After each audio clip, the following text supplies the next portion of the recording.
좋아요 및 구독은 만물유래 전설야담 콘텐츠 제작에 큰 힘이 됩니다. 고맙습니다.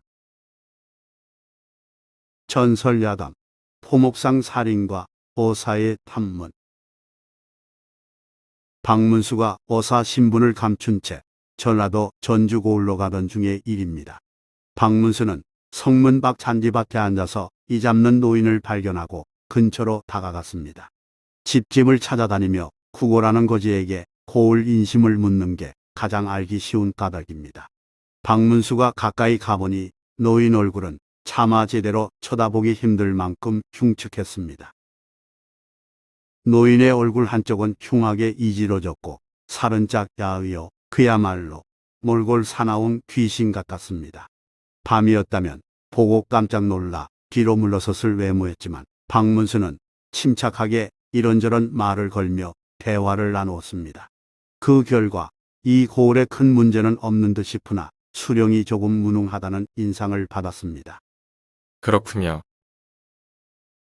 박문수는 자신의 허리깨가 가려워지자 연신 이를 잡는 노인 때문에 이가 옮은 듯 싶어서 돌아앉아 허리춤을 들추고 이를 찾았습니다. 그 직후 노인 거지가 일어나더니 다리를 절면서 성문 쪽으로 걸어갔습니다. 박문수는 혹시 허리춤을 들췄을 때 노인이 마패를 봤을까 싶어 우려하여 수와 칠복을 마을로 보내 어사 소문이 났는지 알아보게 했습니다. 저녁 무렵에 돌아온 칠복은 암해어사 소문은 전혀 없다고 보고했습니다. 두 사람은 주막으로 가서 식사했는데 이때 주막 주인에게서 기묘한 살인사건 이야기를 우연히 들었습니다. 몇 해 전에 돈을 많이 가진 포목상이 누군가에 의해 죽임을 당했는데 어제 또 그 유산을 물려받을 사람이 칼에 찔려 죽었다는 소식이었습니다. 그래, 범인은 잡았소. 박문수의 물음에 주막 주인은 옥에 갇힌 용의자가 있기는 한데 잘 모르겠다면서 말을 흐렸습니다. 이윽고 상을 물린 박문수는 칠복에게 상황을 파악해오라고 조용히 지시했습니다. 칠복은 어두워진 거리로 나가 여기저기 돌아다녔고 한밤중이 다 되어서 주막으로 돌아왔습니다. 수소문을 보았느냐? 칠복은 이야기가 무척 길다면서 시간 흐름대로 정리해 보고했습니다. 사건은 오래전으로 거슬러 올라갑니다. 최순길은 포목상으로 크게 성공하여 전주 고을은 물론 큰 광주 고을에서도 알아주는 부자였습니다. 전라도에서 첫째가는 부자라는 소문까지 날 정도였지만 안타깝게도 자식이 없기에 조카 최덕삼과 최춘삼을 고용인 삼아 곁에 두었습니다. 두 조카는 성의를 다해 최순길의 재산을 불리는데 일조했습니다. 덕삼과 춘삼은 포목상 일을 거두는 한편 때때로 탐나섬으로 건너가서 말청과 김장사를 했고 그에 비례하여 재산이 급격히 더 늘었습니다. 순길은 그런 두 조카가 장가 가게끔 도와주었으며 덕삼은 딸 화선을 낳았고 춘삼은 아들 기원을 두어 성년으로 잘 키웠습니다. 순길은 처음에 두 조카를 신임했으나 다섯 해 전에 어떤 일로 인해 사이가 좀 멀어졌습니다. 그런 시기에 어느 날 건달 같은 사내가 순길을 찾아왔습니다. 옛날에 집을 뛰쳐나가 생사를 모르던 육촌 동생 순기였습니다. 그날 이후 최순길의 집에는 싸늘한 냉기가 감돌았으니 노경에 접어든 순길이 누구에게 재산을 넘겨줄지 밝히지 않았기 때문입니다. 조카 덕삼과 춘삼, 육촌 동생 순기, 그리고 젊은 후처는 서로 자신의 몫으로 생각했지만 아무도 최순길로부터 명확한 말을 들은 적은 없었습니다. 거기에 머슴 돌쇠의 목격담을 통해 순길이 남몰래 3만 양을 감추었다는 소문까지 나돌았습니다. 그러던 차에 최순길이 칼에 찔린 상태로 강물에서 시체로 발견됐습니다. 사건은 즉각 수사에 나섰고 순길 방에 있는 문갑에서 편지를 발견했습니다. 거기에는 이렇게 적혀 있었습니다. 만약 내가 변을 당하면 조카 두 사람을 신문해 주기 바람. 그들 중 한 명이 내 목숨을 노리고 있음. 내가 죽으면 후처가 생업을 이어가되 동생 순기가 뒤를 봐줄 것. 5해가 지난 후 착하다고 인정된 조카에게 유산 전부를 넘겨줄 것. 이에 따라 사또는 두 조카를 신문했는데 사건이 있던 날 밤 덕삼은 주막에서 술을 마셨고 춘삼은 아파서 방에 누워 있었다고 밝혔습니다. 춘삼이 꼼짝 않고 방에 있었다는 사실에 대해서는 순기와 모슴 돌쇠 그리고 덕삼의 딸 선화가 증인으로 증명해 주었습니다. 반면에 덕삼을 주막에서 봤다고 증언해 준 사람은 주모 이외에는 없었습니다. 그나마 주모도 바빠서 잠깐 덕삼을 봤을 뿐 밤중 내내 지켜본 것은 아니라고 말했습니다. 덕삼이 의도적으로 잠시 주막에 머물렀다가 빠져나와 살인을 저질렀다고 판단한 사또는 덕삼에게 순순히 자백하라고 고문했습니다. 모진 고문에도 덕삼은 순기를 죽이지 않았다고 항변했지만 무죄를 증명해주는 사람은 아무도 없었습니다. 사또는 물적 증거만 없을 뿐 덕삼이 범인임에 분명하다는 보고서를 감사에게 올렸고 감사는 덕삼을 섬으로 정배 보내라고 판결했습니다. 그런데 덕삼을 싣고 섬으로 갔던 배가 돌아와 아래길 덕삼은 섬에 도착하자마자 고문 후유증으로 병들어 죽었기에 장례를 치렀다고 말했습니다. 그리고 5해가 지났는데 간밤에 춘삼이 갑자기 죽었습니다. 며칠 후 순길의 오주기를 앞두고 재산을 모두 물려받을 예정인 춘삼이 밤중에 목에 칼이 찔려 사망한 것입니다. 여기까지 말한 칠복은 박문수에게 누가 범인이냐고 물었습니다. 박문수는 그건 곧 밝혀질 거라면서 일단 잠을 청했습니다. 이튿날 아침 박문수는 칠복과 함께 살인이 벌어진 최 시집으로 가보았습니다. 관가에서 나온 사령들은 대문을 지키며 사람들 출입을 막았습니다. 박문수는 안으로 들어가려 했으나 사령으로부터 제지받고 물러날 수밖에 없었습니다.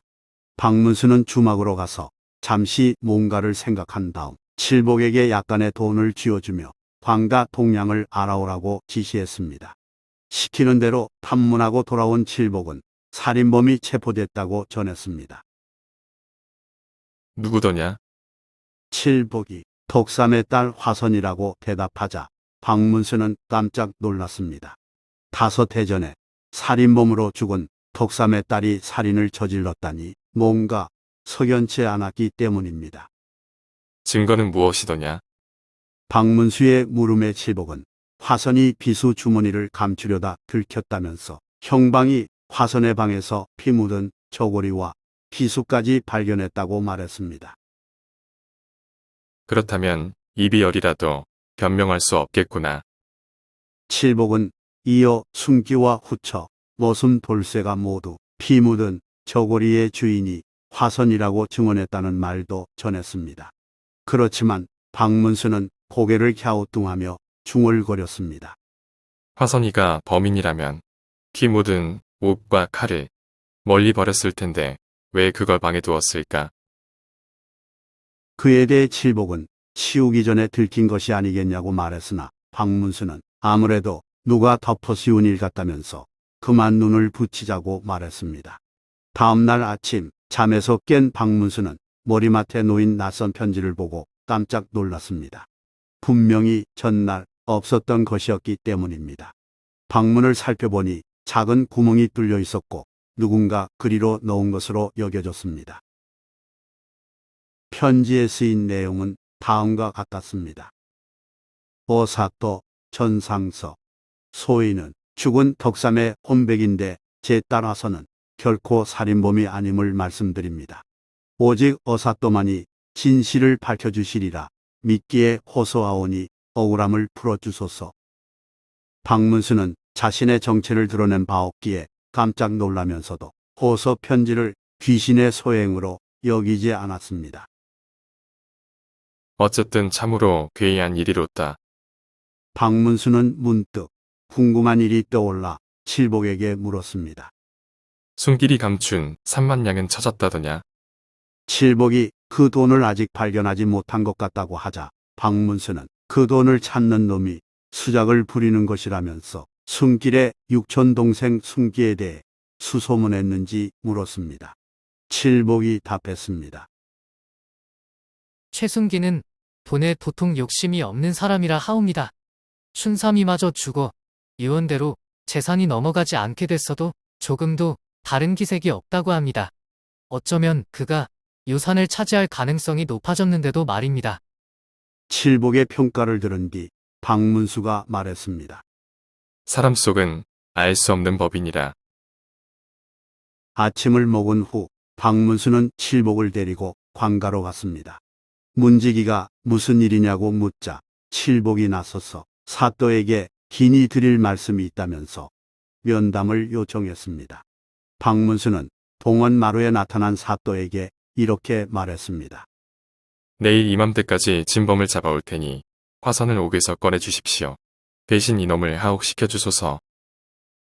뜻밖의 제안에 놀란 칠복이 박문수를 쳐다봤지만 그에 상관없이 박문수는 이어 말했습니다. 만약 진범을 잡아오지 못할 경우 이놈을 진범으로 판정하시어 목을 치소서. 그 말에 칠복은 사색이 됐지만 사또는 박문수의 자신감 넘치는 말에 끌려서인지 그렇게 하겠노라 응낙하고는 똑똑한 사령 하나를 딸려주었습니다. 박문수는 칠복을 쳐다보고 말했습니다. 잠자코 하룻밤 관가 신세를 지고 있거라. 내 놈에겐 평생 다시 없을 경험이 될 것이니라. 그날 늦은 오후 박문수는 사령을 시켜서 순기를 만나보게 했습니다. 사령은 지시받은 대로 관가에서 순기를 공범으로 보고 있다는 말을 흘렸습니다. 순기는 자신은 아무 관련 없고 돈에도 욕심이 없다고 주장했습니다. 그날 저녁 박문수와 사령은 다시 순기가 거처하는 집을 찾아가 문 밖에서 대화를 나누었습니다. 두 사람은 소곤거리듯 말했지만 조용한 저녁이라 아내까지 말이 들렸습니다. 사령이 확인하듯 박문수에게 물었습니다. 그 돈이 틀림없이 거기 있단 말이지. 그럼요. 광 속에 팔리지 않는 비단 뭉치가 있는데 그 속에 돈꾸미가 여러 들어 있을 거요. 그러면 내일 형방과 함께 찾아봅시다. 박문수는 거기서 헤어지고 사령은 조사할 일이 있다며 온 식구를 한 곳으로 모아서 이런저런 일을 묻고 또 물었습니다. 이 역시 박문수가 시킨 일이었으며 어느 정도 시간이 지나서야 식구들을 풀어주었습니다. 그날 밤 한검은 그림자가 광 안으로 들어가서 포목뭉치를 들어 옆으로 옮겼습니다. 그리고는 하나씩 빗으로 긋고 손을 안으로 넣어 헤쳤습니다. 그러다 뭔가가 바닥으로 떨어지면서 쨍그렁 소리를 냈습니다. 동꿰미였습니다. 그림자는 만족한 미소를 지으며 동꿰미를 집어들었습니다. 들창으로 들어온 달빛에 산의 얼굴이 보였는데 최순기였습니다. 그 순간 최순기 앞에 누군가 돌연히 나타났습니다. 화선이었습니다. 옥중에 있어야 할 화선이 등장하자 순기는 크게 놀라며 비수를 치켜들어 죽이려 했습니다.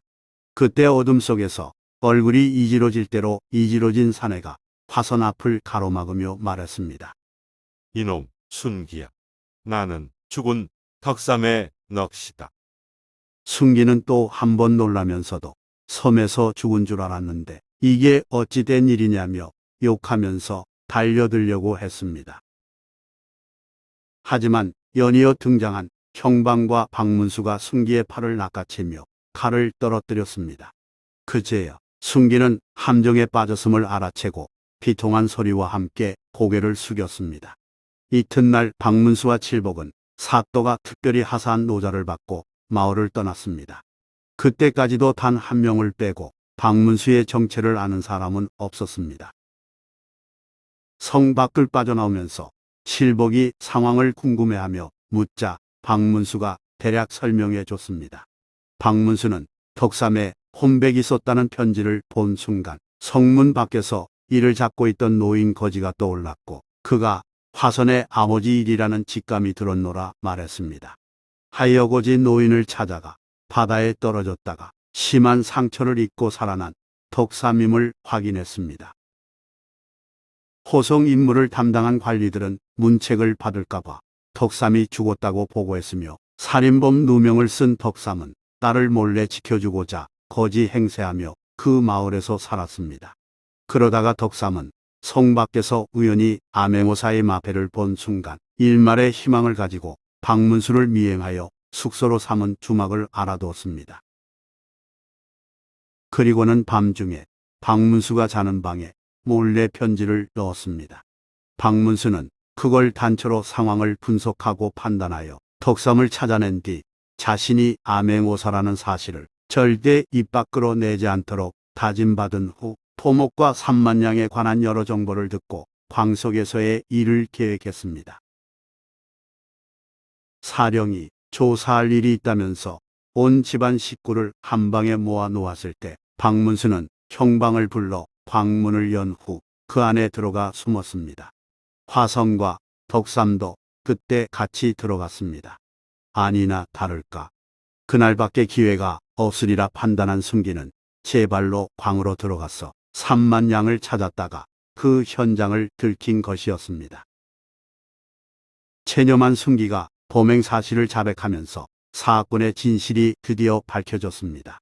순기는 목돈을 거절한 순기를 죽여서 강물에 던진 이 유산 상속자로 결정된 춘삼을 칼로 찔러 죽인 일, 그리고 그 죄를 화선에게 뒤집어 씌우고자 피 묻은 옷과 칼을 화선방에 숨겨둔 일을 모두 토로했습니다.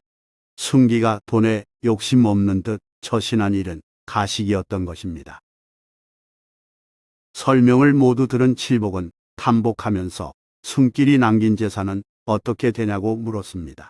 그에 대해 박문수가 담담히 말했습니다. 내일이면 순길의 유언대로 5회 되는 날이고 춘삼은 비명에 죽었으니 덕삼의 것이 되겠지. 천천히 걸어가는 두 사람 머리 위로 흰 구름이 무심히 흘러갔습니다.